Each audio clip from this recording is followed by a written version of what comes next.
ADHD is one of the greatest marketing schemes of all time.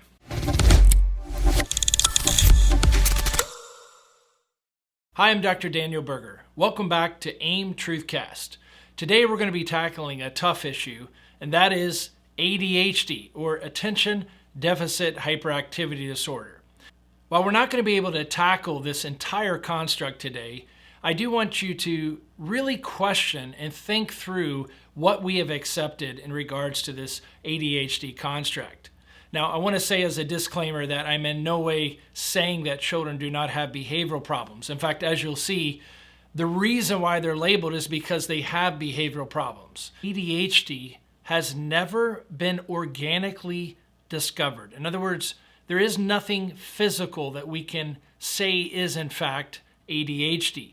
When we say someone has ADHD, what we're actually saying is they have or they are living out 18 different behaviors. I will discuss the behaviors later. I just simply want you to understand that we have nothing organic that we can say is ADHD in which to scientifically study this, to apply the scientific method.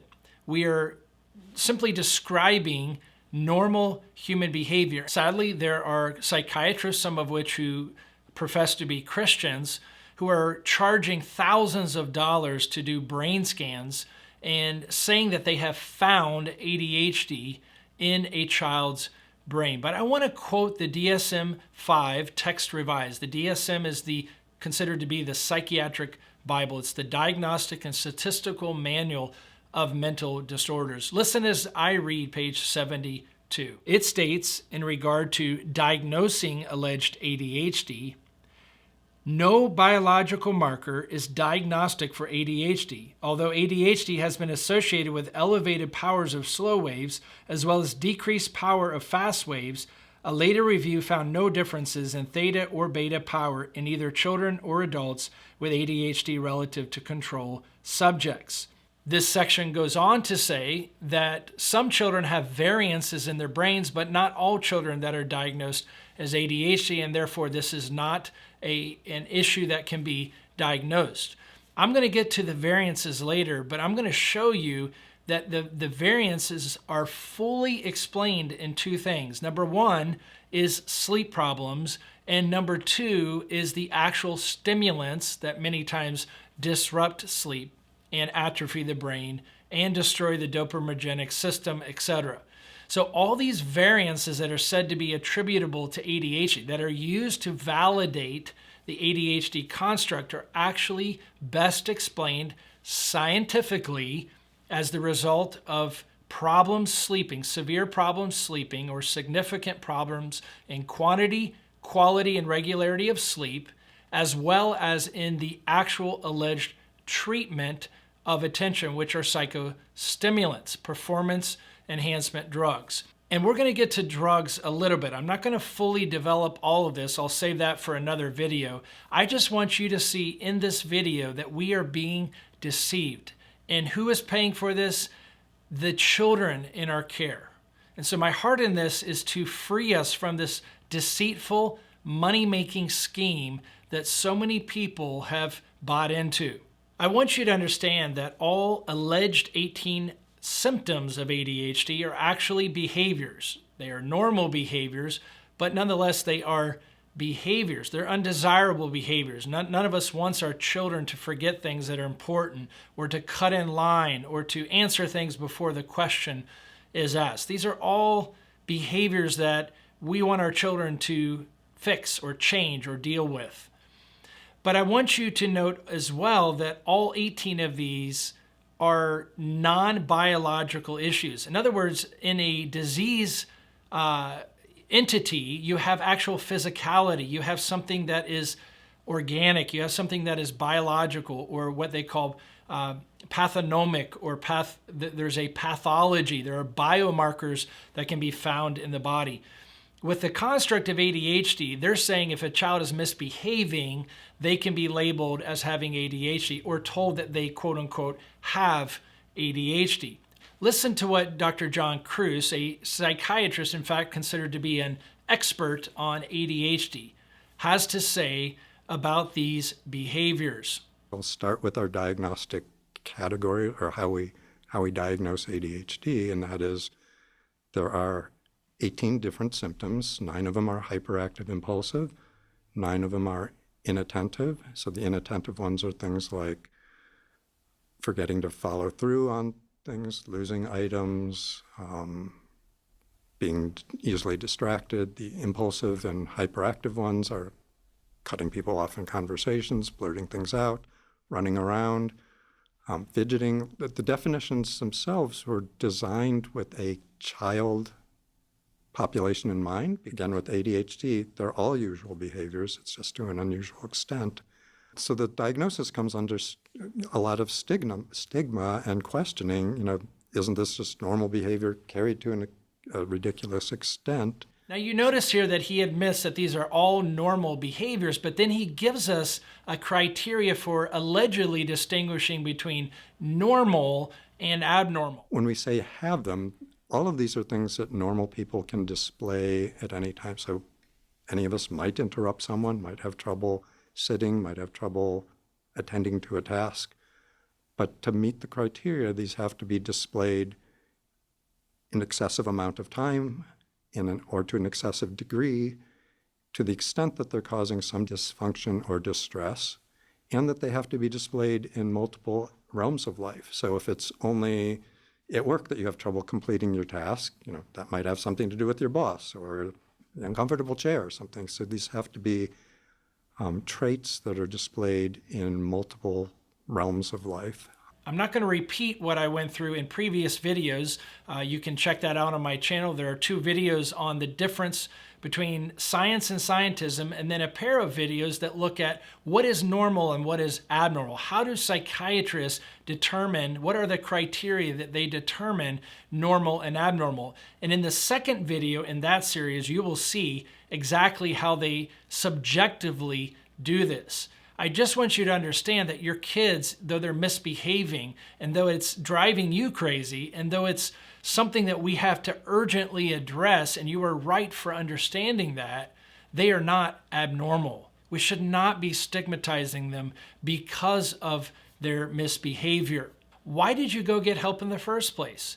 It's because you recognize, or your teacher recognized, because they're usually the one filling out the behavioral assessments, they recognize that there's misbehavior. So it's actually the behavior that you recognized.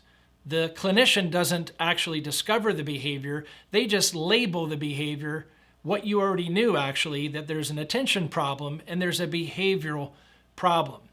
I also won't take time today to go into Proverbs chapter 4 that really shows how attention and behavior are connected. The problem is that secularists leave out the middle part of Proverbs chapter 4, which is the spiritual heart. This is the beauty of God's word. We all understand that attention, the eyes, ears, and heart lead to how a child behaves. Secularists, though, say, no, it's the eyes and ears, and then they don't want to talk about the spiritual nature. They often call it the psych, or environmental issues or social issues, and then they immediately go into behavior. Nonetheless, the ADHD construct actually identifies what Scripture says, that attention and behavior are intimately connected. And that's a really important thing to consider. But I want to get back to the premise of this video, that ADHD is one of the greatest marketing schemes of all time. Grandview Research, which is a Fortune 500 company, it is the world's acclaimed research company, did a report here and forecasted what was going to take place with ADHD from the period of 2024 to 2030. What they disclose in their research is that ADHD is a $14 billion industry with an expectation of almost a 4% growth every single year, all the way through the year 2030. This is a massive industry. In other words, more and more children are being labeled, being categorized, being stigmatized by the ADHD label. I want you to see what they say as to why that is. Listen as I read. The global attention deficit hyperactivity disorder market size was estimated at USD 14.3 billion in 2023, is projected to grow at a compound annual growth rate of 3.7% from 2024 to 2030.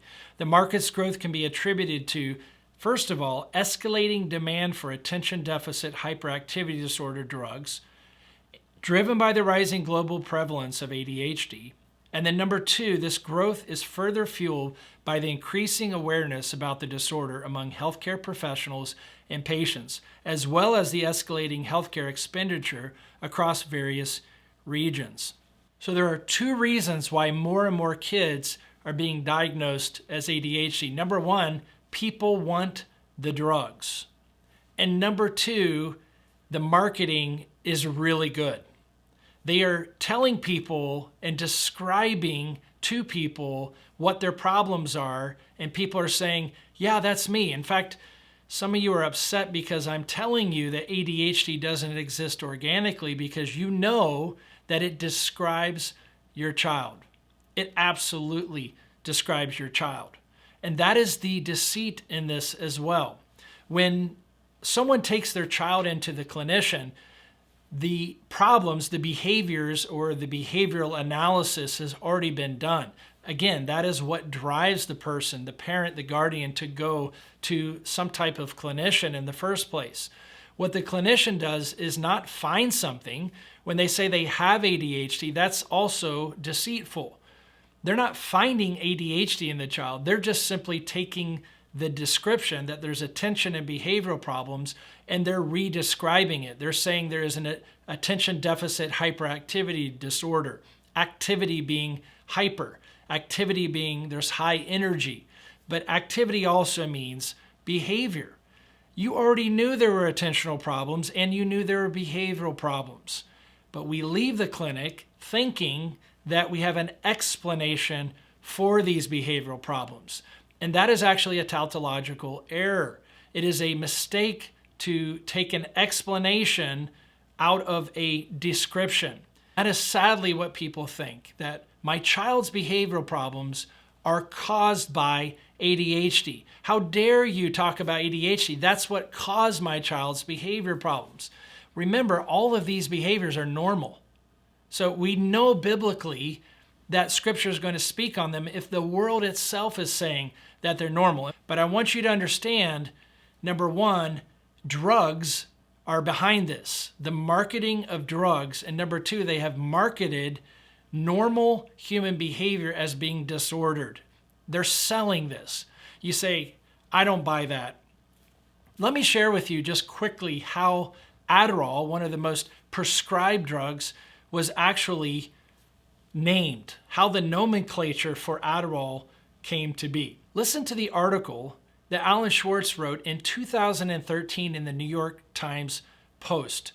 He says this: the rise of ADHD diagnoses and the prescriptions for stimulants over the years coincided with a remarkably successful 2-decade campaign by pharmaceutical companies to publicize the syndrome and promote the pills to doctors, educators, and parents. With the children's market booming, the industry is now employing similar marketing techniques as it focuses on adult ADHD, which could become even more profitable. They go on in the article to say this: behind the growth that has been drug company marketing that has stretched the image of classic ADHD to include relatively normal behavior like carelessness and impatience, and has often overstated pills' benefits. Advertising on television and in popular magazines like People and Good Housekeeping has cast common childhood forgetfulness and poor grades as grounds for medication that, among other benefits, can result in schoolwork that matches his intelligence and ease family tension. The disorder is now the second most frequent long-term diagnosis made in children, narrowly trailing asthma. But the article goes on to expose how Adderall was created. And that is to take ADD, what ADHD was called traditionally. In fact, in 1902, Dr. George Still first coined the term for misbehavior to be a morbid defect in moral control. A morbid defect in moral control. Now, we would agree that behavior was moral. And I want to be careful here because not all 18 behaviors are actually sinful behavior. And that's a really important point to make. A lot of it's just normal human nature. But all 18 behaviors either expose weakness, forgetting things as an example, or wickedness, where I'm selfishly cutting in line when it's not my turn. And so we have this fragility and depravity in all 18 behaviors. And that is why Scripture talks about all 18 of these behaviors in some way or another. Certainly not specifically. It doesn't talk about cutting line when it's not your turn. It does talk about selfishness. It encompasses the whole heart issue behind alleged impulsivity. And that is a misnomer as well that I'll do another video on when we discuss the actual behaviors. But how Adderall got its title is from taking that classic ADD and saying we want ADD for all. ADD for all became Adderall. Literally, they're saying if we market this drug, if we say that we have a drug, then people will believe that there's a disease. Think about the deceit in this. Instead of actually discovering an organic disease that we can apply science to, what they have done is developed a drug and said that because this is a medicine, that this is actually the disease. It is a marketing scheme like we've never seen before. It's creating a disease because we have a drug. What a deceitful and destructive thing to do. Now, I want to be careful here. I am not attacking psychiatrists or other clinicians. They also have been deceived by Big Pharma. Big Pharma is behind this. Big Pharma has pushed to have people drugged. They are looking for consumers. Most of the physicians that are, quote unquote, diagnosing ADHD, just like you and I, have been deceived by Big Pharma. And in fact, many of them have been deceived by their colleagues who were funded by Big Pharma. It is a very corrupt economy. This is deceit, and we're destroying lives over it.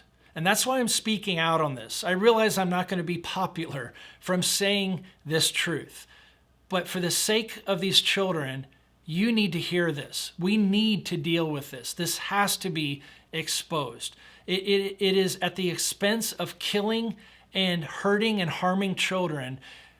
People are becoming filthy rich, and this includes our government. All sides, Republicans, Democrats, and independents, are all making money in government. And I'm not saying everyone is. I'm saying the vast majority are. In recent years, we have learned where trusting the science has gotten us. This is scientism. It is not scientific.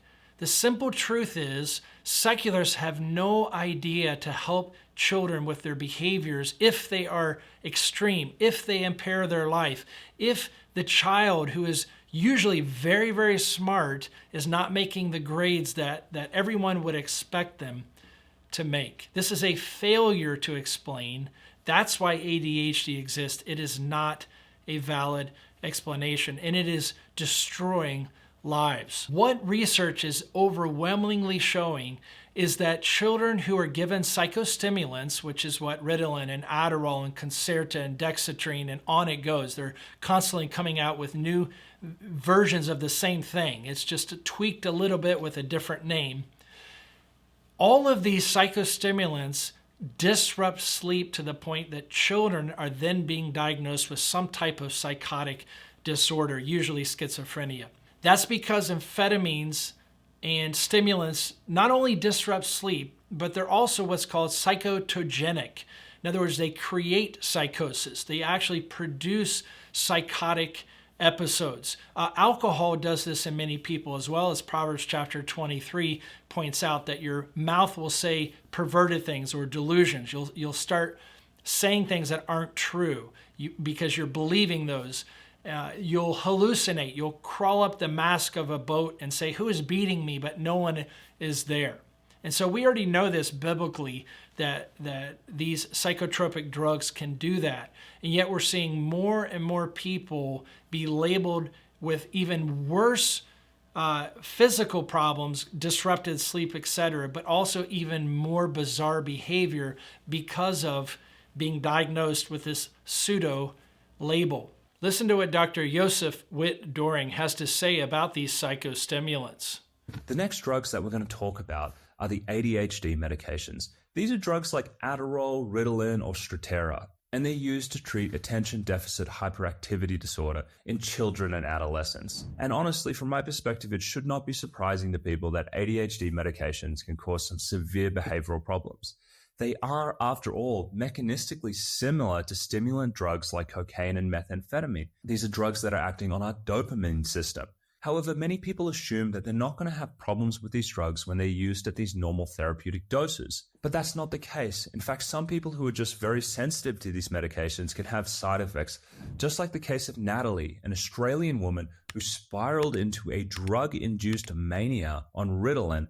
And when she eventually came off the drug, she looked back and saw what had happened. She had lost her job, she had lost her partner, she'd lost custody of her 2 children, and she had burned through $120,000. Now, there have been thousands of cases just like Natalie, and the risk of these behavioral problems are now at least widely recognized by regulators, and they are present in the drug labels. And that's what we can see in labels like Adderall's label, where it talks about the risk of psychiatric adverse reactions, including the risk of inducing new psychotic or manic symptoms in some people. Dr. Joseph Witt-Doering is a board-certified psychiatrist who has worked for the FDA in approving psychiatric drugs. He now works full-time to help people de-prescribe or to taper off of these drugs. In fact, I recommend you check out his very, very helpful and informative channel here on YouTube. There is a link below. In fact, many people say that the mechanism of drug action and the chemicals between illicit drugs like methamphetamine, cocaine, etc., and these prescribed psychostimulants are so similar both in their mechanism of drug action as well as in the chemical makeup that they are indistinguishable in their effects. There is a lot of science on this, a lot of medical articles to back this up. Listen to what one article in 2022 from the Psychiatric Times has to say specifically about amphetamines. Amphetamines can mimic psychosis, especially when taken recreationally above approved doses. This poses an especially unique challenge in young adults when separating first onset psychosis from stimulant-induced psychotic disorder and subsequent transition to schizophrenia-like illness.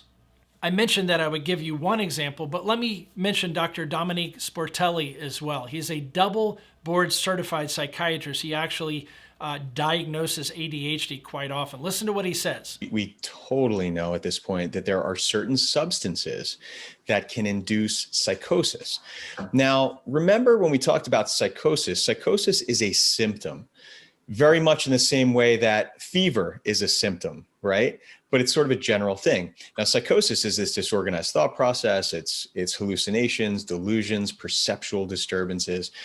But there are certain substances that if we ingest or take, it can cause psychosis. Now, the issue is that some people that experience psychosis with a substance, or it's called a substance-induced psychosis, sometimes it's not transient. Sometimes that psychosis will last even though the drug wears off. And that's where things get really complex and scary. And then we say to ourselves as researchers and doctors, like, did the drug cause it, or was this an effect of an underlying like an underlying problem like schizophrenia, where the drug or the substance sort of brought it to the surface, right? So the question remains, right? Was it the cause or sort of the effect? But with regard to substances, Kyle, we know for certain that there's this kind of hierarchy of substances that we know can induce psychosis and subsequently a schizophrenic type presentation. And that hierarchy is cannabis, right? The next drug in the class would be amphetamines. Amphetamines, believe it or not, stimulants, central nervous system stimulants at high doses for long periods of time can cause a schizophrenia type presentation that sometimes does not go away. So cannabis, hallucinogens, and stimulants. A schizophrenia type presentation that does not go away. They would call this a phenotype schizophrenia. It has the exact same symptoms. Incidentally, schizophrenia is another quote unquote functional disorder that is based entirely on symptoms. If you have enough symptoms and your function in life is impaired, that's why ADHD is actually called a disorder, because a child's function is impaired. He's not doing as well as he should be or used to be, etc. So you can see that taking these amphetamines, taking these psychostimulants can lead people into worse diagnoses, can lead people into worse behaviors, and it's happening more and more. Now, I've exposed that ADHD does not exist organically. There is no physical substance, no physicality that we can say, hey, this is ADHD. We can certainly do that with a phone. We can have a physical substance here that we can study. We can apply the scientific method. But what about all this quote unquote science that looks at smaller brains in children diagnosed as ADHD, and white matter and gray matter and large ventricles, and all this alleged science that people are using to justify, or even some fraudulent psychiatrists are saying that they're diagnosing children with brain scans, stealing thousands and thousands of dollars in doing so. Well, I'm going to show you again what I told you I would do, and we won't do this in an in-depth way, but I simply want to point this out to you and get you thinking about this.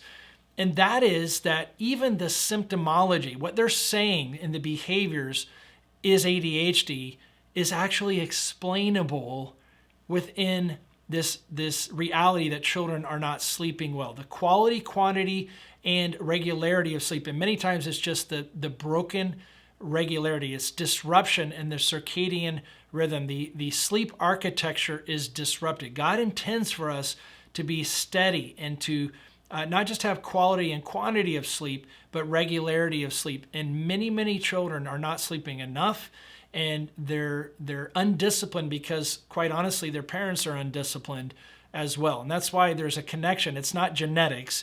Behavior is learned, but so are habits like sleep patterns. So it's not just the biology, the neurobiology that allegedly validates ADHD. It's actually the symptomology.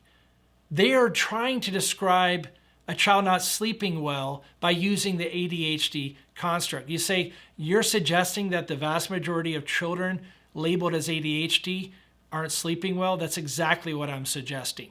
In fact, I want you to listen to this article published in the Psychiatric Times, again, the trade journal for the American Psychiatric Association, by Margaret Weiss. She says sleep difficulties and sleep disorders are the most common comorbidities reported in individuals with ADHD, affecting approximately 73% of children and adolescents with the condition and up to 80% of adults with ADHD. Now, I will tell you that the numbers are even higher, and a lot of people have found higher numbers as well. But let's just stick with what she has said here. She continues on. The high prevalence of sleep disorders in ADHD patients is a consistent finding, despite differences between studies with regard to population demographics and sleep assessment methodology, subjective or objective measurements. There have been numerous reports detailing the multidirectional impact of sleep and ADHD on each other, noting that both sleep and ADHD-related impairments may originate from common neurobiological pathways. What if they're not actually different?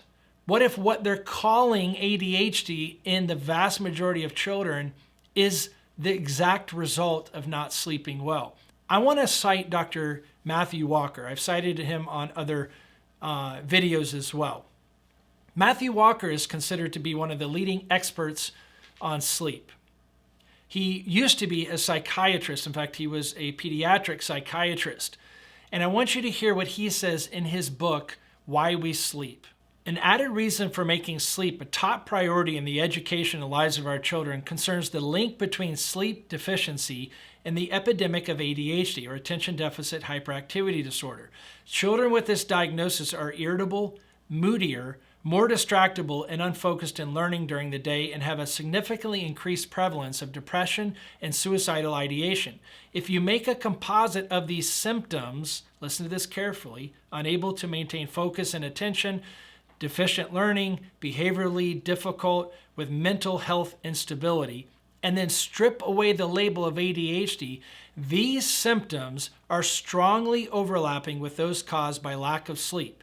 Take an underslept child to a doctor and describe these symptoms without mentioning the lack of sleep, which is not uncommon, and what would you imagine the doctor is diagnosing the child with and medicating them for? Not deficient sleep, but ADHD. I mean, think about being at a party and a child begins to misbehave, a young child, 3 or 4 years old. What does the parent typically say? It's past their bedtime. Or if it's during the afternoon, it's their nap time. We understand that what secularists call executive control, literally the ability to control emotions, to control behavior, to have self-control, is diminished when we don't get sleep. In fact, to the point where if you don't get enough sleep, you will go into a psychotic break. This is entirely normal for people to either go into mania or psychosis when they don't get enough sleep. We lose control over what normally we would have control. And as kids go into middle school and they go into high school, they need more sleep than ever, and they need consistent sleep. I mentioned Margaret Weiss. She also wrote another article with Nicole McBride. Listen to what she has to write here in the Psychiatric Times. ADHD is inherently a disorder of self-regulation, circadian rhythm, overstimulation, and motor activity, which manifests both by day and by night. Difficulties with sleep and alertness associated with sleep disorders will lead to a pre-narcoleptic state consistent with the presentation of ADHD. Lacendro and colleagues propose that the agitated sleep, difficulty settling into sleep, and low arousal threshold of children with ADHD could result in hypovigilance that resembles the behavior of an overtired child who gets a second wind and becomes hyper or silly. Again, we recognize this. We don't even need the science to know this. Every single parent knows that when their young children get tired, self-control or executive function is diminished. This is a common understanding. I'm going to cite 2 more articles, and we could go on and on to show you that sleep problems, significant sleep problems, are explaining even the physical variances that are so often said to be proof or evidence of ADHD. I want to just highlight some of these alleged brain variances that are sadly perverted into being evidence of ADHD. And in fact, they're explained perfectly with sleep disruption. Listen to what Dr. Judith Owen says. She's writing for the Journal of Canadian Academy of Child and Adolescent Psychiatry. Perturbations in neurotransmitter pathways, particularly noradrenergic and dopaminergic systems, are found in both ADHD and sleep disturbances. So what she's pointing out is that the neurobiology of alleged ADHD and the actual neurobiology of a child who's not sleeping look exactly alike. So if I showed you a quote unquote, and this is what happens, an ADHD brain, I put a picture up in front of you and said, this is an ADHD brain, it would look exactly like this, like a child who has been deprived or who has severely disrupted sleep. It's exactly the same.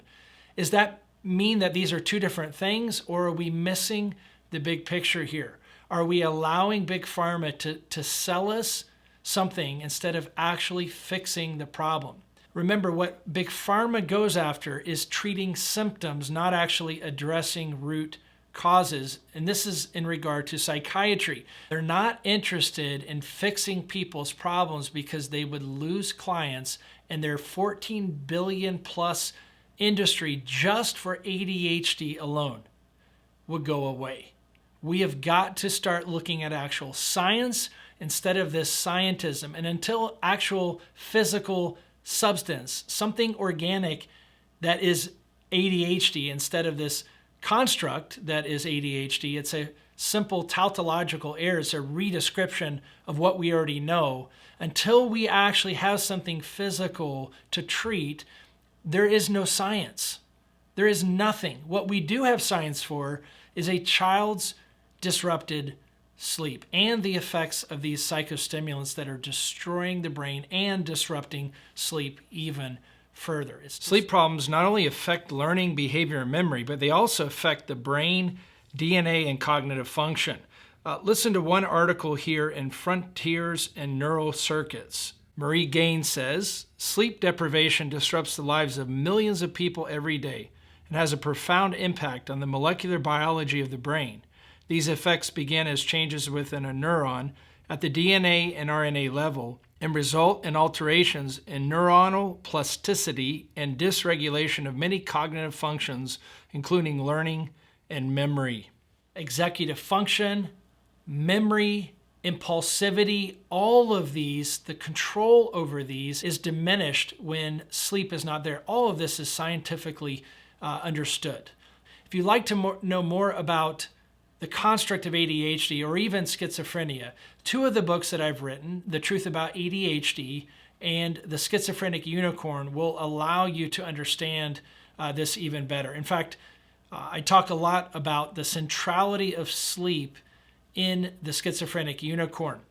So I'd encourage you to pick those books. So I'd like to end by just mentioning 8 different things to consider if you have a child that is labeled as ADHD, as quote unquote having ADHD. The first problem is sleep dysregulation or disruption. We've already discussed this, so I'm not going to take the time to delve into it further. The second is an interest deficit. It's actually not an attention deficit. In the DSM, it actually states that if a child finds enough interest, is under supervision, or is in a new or novel setting, has a great enough reward, etc., that bad behavior will go away. So how do you know if the child is being labeled from having an interest deficit, which is a heart issue, or having an actual attention deficit, actually having something impairing their ability to give attention? If their attention is selective, in other words, they can play video games for 3 hours without blinking, they find interest in the video games, but they don't find interest in academics, which, by the way, summarized me as a kid. For me, it was sports rather than video games.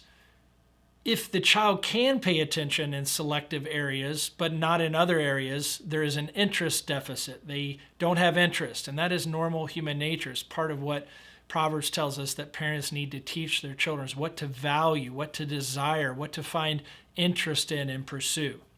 So that's not actually an abnormality. That would be, in that case, a spiritual issue. And I think you're already seeing, I'm not saying that all kids who are diagnosed as ADHD are just sinful people. Well, we all are sinful, but that's not the point that I'm making here. The point that I'm driving at is that they may be labeled because they're not sleeping well, not because they're just a rebellious kid. We all have that sinful nature, of course. The third reason that a child could be labeled as ADHD is they could actually have a physical malady. They could have autism, for example. Autism impairs the ability to pay attention, but it's not a selective attention. In other words, they're not paying attention in the middle of a kid's movie where all the other kids are paying attention. They're having trouble making eye contact in all settings, in all environments. It's not selective. They don't play video games like a normal child would be interested in doing. That would be an indication that there is actually a neurological problem. When there's selection, when the ability to choose, that means typically a heart issue. If a child is able to do what they want to do, but not what they don't want to do, that is different. And of course, most children say, I can't pay attention. So we have to discern whether something is selection, if it's desire-driven, or if it's actually an impairment. Could be sensory processing, could be some type of falling on the autism spectrum. So it's important to distinguish that. A lot of kids are misdiagnosed, and sadly the DSM allows for children to be diagnosed as ADHD and autistic. It's actually an impossibility for that to happen if you take their criteria. You can't be selective, which is ADHD, and then not selective in autism. The fourth reason is that usually the youngest boys are the ones being diagnosed in the class, and this is statistically relevant. There's a lot of information on this. The youngest in the class are typically the ones that get labeled as having ADHD. And so consider that. If we're calling it neurodevelopmental, and that's how they propose ADHD, in other words, a child is not developing as fast as the other children. The youngest in the classroom, especially if they're right at the cutoff of the age limit, they're going to be behind everyone else, and boys typically mature slower than the girls anyway, both physically and mentally, even emotionally. And so boys are targeted, boys are labeled more, far more than girls are. The fifth reason is that children don't meet the expectation of their parents. And sometimes this is because the firstborn child, let's say, is a girl and she's just easygoing and everything's, straight A's and this and that. And then along comes the son, and they're expecting this second child to be just like the first one. And by the way, the opposite happens as well. They think something's wrong with the child who's got it all together, is quiet, etc., seems to have it all together from the outward appearance. And so we can compare siblings. We can also have expectations for our kids. Well, they should be making straight A's because they're brilliant. I will also note that most kids and most families that I've counseled with a child labeled as ADHD, the kids are brilliant. And that is one of the reasons why parents scratch their head, because they're thinking something must really be wrong, because my child is incredibly, incredibly smart. You should hear how they argue. They should be an attorney. That is not uncommon at all. And so we have these expectations, and when they're not met, we immediately think something is wrong with our child. It's how we're taught to think in this culture. A sixth reason that goes right along with this high intelligence is that kids get bored in school. This is true in elementary, this is true in middle school and high school, and even into college. I know when I was a kid, all the way through until I got into my sophomore year in college, I really didn't care about academics. I saw no value in academics. It was immaturity, it was foolishness on my part, and I certainly would have been labeled as ADHD if my parents had believed in the Kreplinian system, but had subjected me to that evaluation. And thankfully they didn't. Otherwise, it would have completely stifled the energy that God had designed me to have. I just needed to learn self-control. And so boredom can be the reason why many kids are labeled as ADHD. A seventh reason is that the academic system is not for everyone. I mean, look how many unique people, we would say, don't even graduate from high school, and yet they're incredibly successful billionaires, in fact. So we have been told that the academic system is kind of the measure of normal. Well, what is the academic system? It's not only different across cultures and time, it is incredibly different even within a country. And so we have to be very careful making the academic system the measure of what is normal. And that's precisely what happens many times with this idea of ADHD. Well, my child's not getting good grades, so let's give him a drug, a psychostimulant, which is a performance enhancement drug. He makes better grades, and so we say, aha, he has ADHD. That proves it. He's doing better now. He feels better with this drug. That just means he's taking a psychostimulant that increases performance. It enhances performance. That's all it means. But yet the academic system is what we're basing normalcy off of, and we're actually basing the efficiency of a drug off of many times. I mean, I've had parents say, well, he's making better grades now. It must be working. This is good. He needs his medicine. I mean, think about that. Do we have a drug for academic performance at this point? And then last of all for today, and there are others, I want to make that clear, I'm just giving 8 here. The child could have a valid, what they call neurometabolic disease. So one of the most common neurometabolic diseases is MTHFR. It is a polymorphism. It's a genetic mutation that causes digestive problems. It causes minerals and vitamins specifically, like B vitamins, not to be absorbed, and that actually disrupts sleep. For example, melatonin production. A lot of people that are diagnosed as bipolar and schizophrenic, they're finding that changing their diet cures them, the keto diet, and I'll talk more about this in another video. For those people, The keto diet and the Lions diet they found to be incredibly helpful because it allows essential vitamins and minerals to enter the bloodstream. If you're not getting L-tryptophan, for example, or you're not getting B3 vitamin, then melatonin production is going to be down, and on it goes. So all of this, I mean, if you think about histamine and dopamine that help regulate sleep, all of this is dependent on what we're being fed. Our bodies have to have life-giving food in order to produce life. And so there's a lot of factors in here. And if your sleep is disrupted because you have a valid genetic problem, then you shouldn't be labeled as ADHD. You need actually to be helped with this physical thing that is hindering your sleep and causing loss of executive control or self-control, loss of function, loss of cognitive ability, et cetera, et cetera. So you can see there's a variety of reasons why kids get labeled as ADHD, but in all of this, it goes back to we are recognizing simply that a child is misbehaving. And I want to make this clear. I am in no way saying that everyone labeled as ADHD is because they're rebellious, nor am I saying that all children that are labeled as ADHD is just poor parenting. That has not once come out of my mouth in this entire video. Well, I hope to do more on ADHD. I hope that you've enjoyed this time. Again, I'm simply doing this because I do care.